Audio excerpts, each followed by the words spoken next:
Another little classic, the days when Nissans used to be reliable. So in this instance we've got a 2002 facelifted Nissan Micra, which was then replaced by the bubble shaped car in 2003. So let's have a look at it. This is the facelift model. This is a 1 litre CVT, one owner car, and with, believe it or not, 139,000 miles, and it's been serviced meticulously throughout its life. Lovely looking car, isn't it? Obviously you can see it's now got the weathered look, patina in certain parts of the country is what they'd call it. We see the owners try to do some home remedy paint job there, but as you can see, it's a lovely old girl, running fantastically, even though she's got 140,000 miles, and just passed the MOT with flying colours. Look at that. No warning lights, and the robust automatic gearbox. Look at the interior, nice and Spartan, less to go wrong. There we go. So these are hard wearing cloth that Nissan used to put on these seats. They're very comfortable, not very supportive, mind, because they're quite flat, but very comfortable nonetheless. And all the plastics might be hard and brittly, but other than some dirt there, they have a lot of the Japanese cars of the time withstood the test of time. All the bits and pieces are working, electric windows are working, all the wipers, etc. And little feature on this one, look at that, it's got air conditioning and a CD player, and remember, and it's got power steering, and this was an option back in the day. So this is luxury for the Micra back in that period, but fantastic to have, and even has a manual sunroof to boot.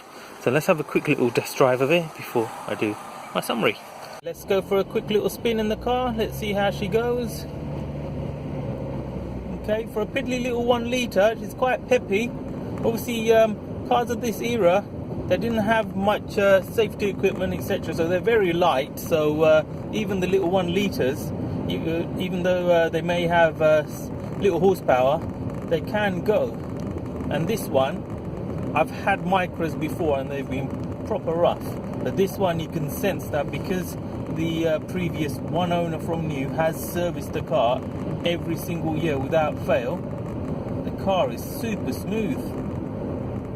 Yeah, and its gearbox excellent, it's pulling nicely, and the power delivery is very good. Obviously, because it's the CVT, it doesn't like to be pushed too much, and the 1 litre does struggle on the motorway, so don't expect any racing or anything like that on the motorway, and you're going to spend a lot of time on the lorry lane, I'm afraid, with this one, and it can get quite noisy. Even doing this 30 mile an hour on a local road here, there's a lot of road noise. These cars obviously were built to a budget, as solid and reliable as they were, not much insulation or sound deadening in the vehicles, so you feel it. Otherwise, the seats are very good, nice and comfortable, and it goes over humps. Sorry, my camera fell there. It goes over humps really nicely, and but obviously being a small car, you can feel it a bit, so do take it easy. But these are quite robust vehicles, and they can take it as long as you do the regular servicing, as testament to this one. Okay, so let's get to the overall review of the summary of the vehicle.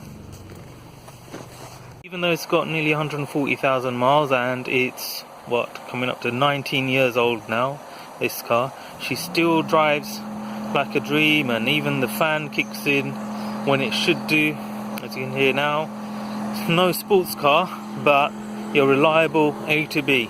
The days when Nissans were like Toyotas, they would just run and run and run without you worrying about it. Nowadays, obviously, Nissans are rebadged Renaults, and with all the electronic gizmos, etc., that they have, and the poor gearbox, automatic gearboxes that are built like blancmanges that break. This is harping back to the good old golden days of Nissan. Savor it, people. Obviously, the Japs aren't known for having the thickest of paintwork like the Germans are, so you can see this car has got a lot of paint flake all around the bodywork, but whoever's the one owner that's had it since new, they've looked after it. It's not got that many bangs. It's got little scuffs here or there, but no big dents or anything like that. And really, the paint job is quite easy for someone to do because there's no dents on it at all. And these cars are basic, so the engine is a rudimentary 1 litre that goes way back, lasts forever as long as you do the oil and gearbox, oil changes and filter changes regularly.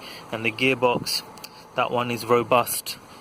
The one thing to look out for with these cars is that, we can start at the gearbox actually. The gearbox is reliable, but what you can do is the linkages are quite exposed under the bonnet, so you need to make sure that they're lubricated regularly, and these cars can suffer from rust on the underbody seal, so do look out for that.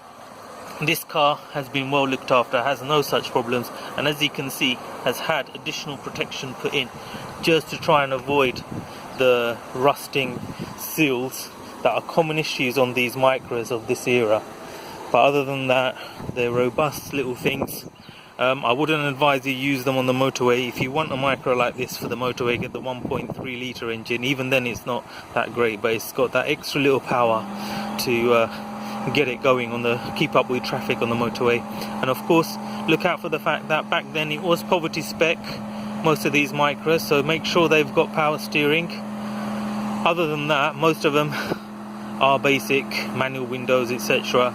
This being a higher rated car, the owner has obviously ticked the box for the air conditioning and also electric front windows, so extra little features there, but still no central locking, nor does it have any electric mirrors. You have to go to the 2003 model really to get that, and on the rare occasions that owners were ticking those extras that Nissan used to put on there. So these are available with the electric mirrors and whatnot, but you got to they were expensive options, so very few people opted for them. But yeah, basic A to B car that will last forever, and these are very rare in these conditions and fast becoming appreciating classics. So look out for these, and they're excellent investments if you are one of those that likes to spot cars that will be classics in the future. And this is one of those classics where it is literally, you could do most of the work at home yourself. Basic engine, basic setup, you could do it most of the time yourself. Not many electronics to worry about, and really they're so reliable you don't really need to touch them at all. So a cheap, reliable classic, very rare sentence to say in this day and age, but yeah, so lovely car. Go for it if you can, and please do like and subscribe, and see you soon. Bye bye.